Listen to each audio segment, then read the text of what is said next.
Alright, Jonathan, we're going to start posting featured content on this new YouTube channel of some of your oval fights, some of your street fights, some professional fights that you have. We've been getting a lot of questions about it on all your other social media. So what I want to do is just ask you today, is there one that stands out in your mind?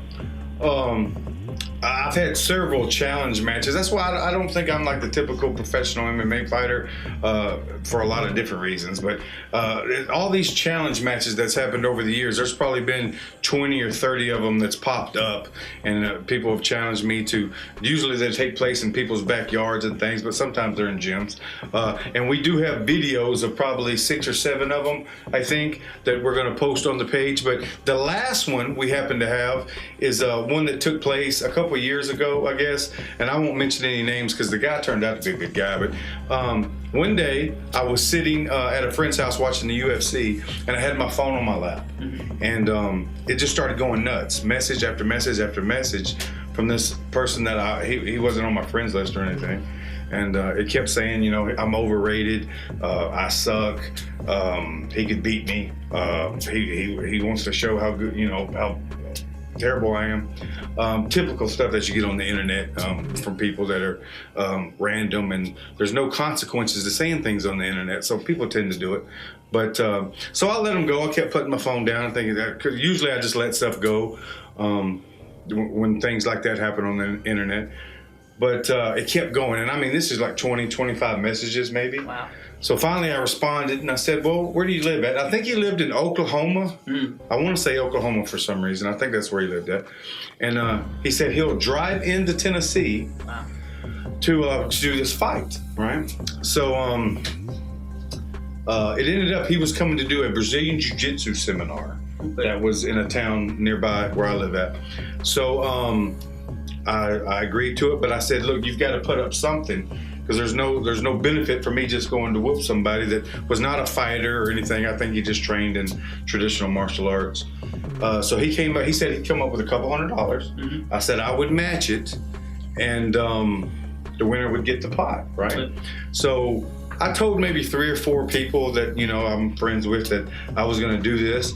Well, I pulled up to where the seminar was that night, you know, and there was 30, 40 people. Wow. Right? That I guess word of mouth has spread. So we walk in this Brazilian Jiu-Jitsu seminar, and you've got multiple people wearing ancient Oriental costumes, doing like whatever they do in that martial art. That's gis for people who aren't familiar. Yeah, gis. I mean, it's fine. There was a lot of bowing when they walked on the mats and things.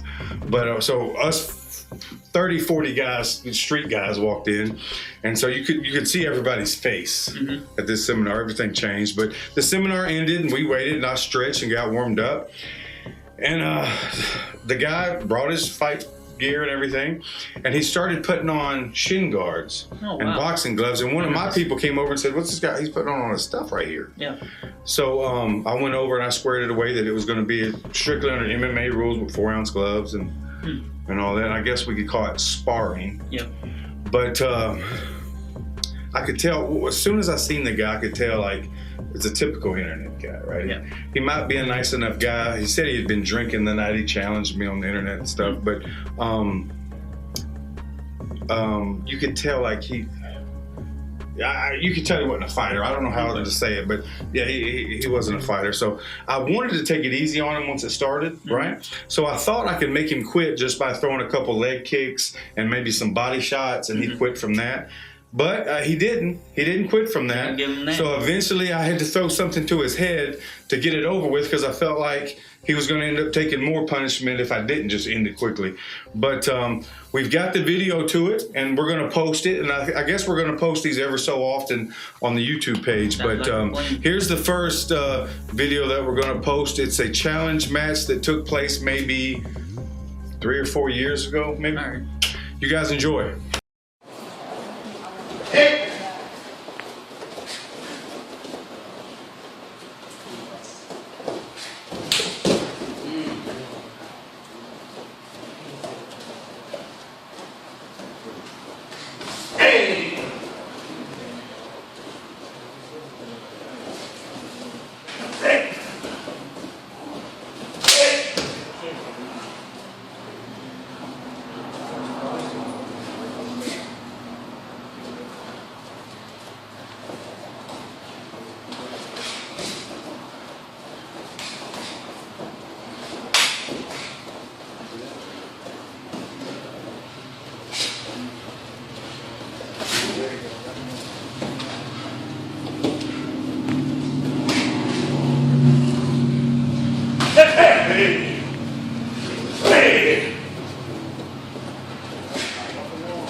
Yes, sir.